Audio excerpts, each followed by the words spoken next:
buhay. Okay, kukunin mo saan? Yung pangarap na yan. Sino ang karaniwang meron nito? Empleyado, negosyante? Negosyante. O, negosyante.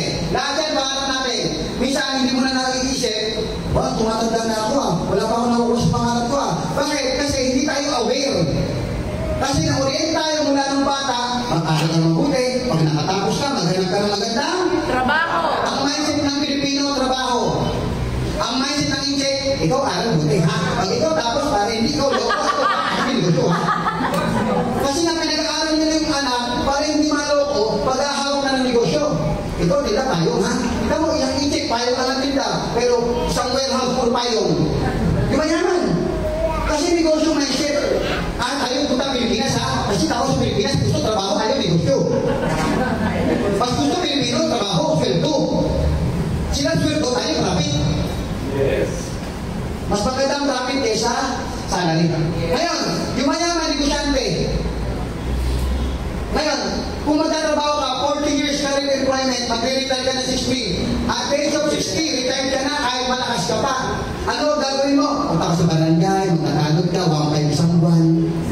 Magwawalis-walis ka, pag may tupad, tutupad ka. Nanlilimos ka ng pera sa anak mo, anak, pabili ng panty. Wala akong panty. Sabi ng nanay, sabi ng anak mo, kagkakargay yung anak niya. Ma, yung ako mo, wala kang panggatas Baka pwede naman, ma, huwag ka naman panty. Hindi ka naman lumalabas ng bahay Totoo yan. Pero nung kabataan, tinataguyod tayo ng magulang natin, tama? Ikaw, magulang na rin. Malamang tinataguyod mo anak mo. Pero pag dumating yung time na mahina ka na, yung mga anak mo may pamilya na, swerte ka kung mabait ang anak mo. Mapalad ka. Pero maraming anak, kahit mabait, kung wala nang ibibigay, yakapin ka na lang ng anak mo, tayo huwag ka mag-alala. Kung hindi ka pa kumakain, ako rin. Bayad kayo gutom, mag-ama. Bakit? Walang magawa yung anak.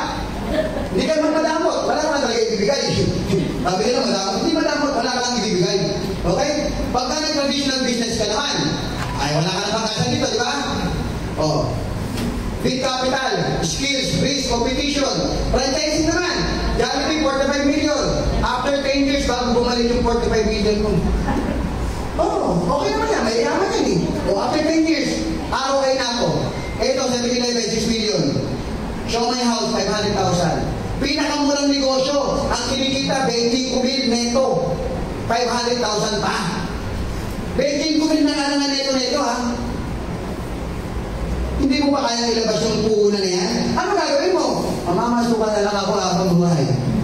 Kaya nga tayo natatrap sa employment dahil dito, wala tayong big capital. Meron ka man capital, takot na naman dito. Ang gagawin mo, itatago mo na lang. Pag tinago mo yan, mauubos yan. Are, kamusta na? Alam na kasunod, di ba? Are, kamusta na? Huwag mo na basahin. May kasunod yun. Pautang, are. Alam niya, marami kang pera Mauubos yan pag marami kang pera. Whether you like it or not, pag marami kang pera, wala kang idea, paano kumita, ang pera mo mauubos. Kasi takot lang mag-negosyo.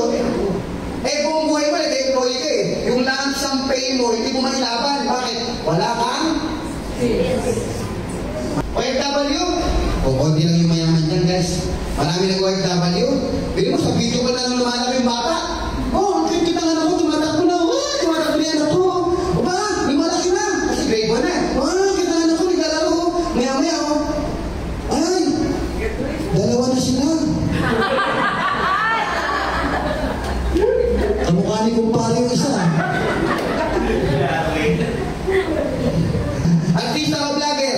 Dalawa lang yan. Kung gusto mo mag-artista o vlogger, dalawa lang. Kung hindi sobrang pangit, sobrang ganda. Saan ka doon?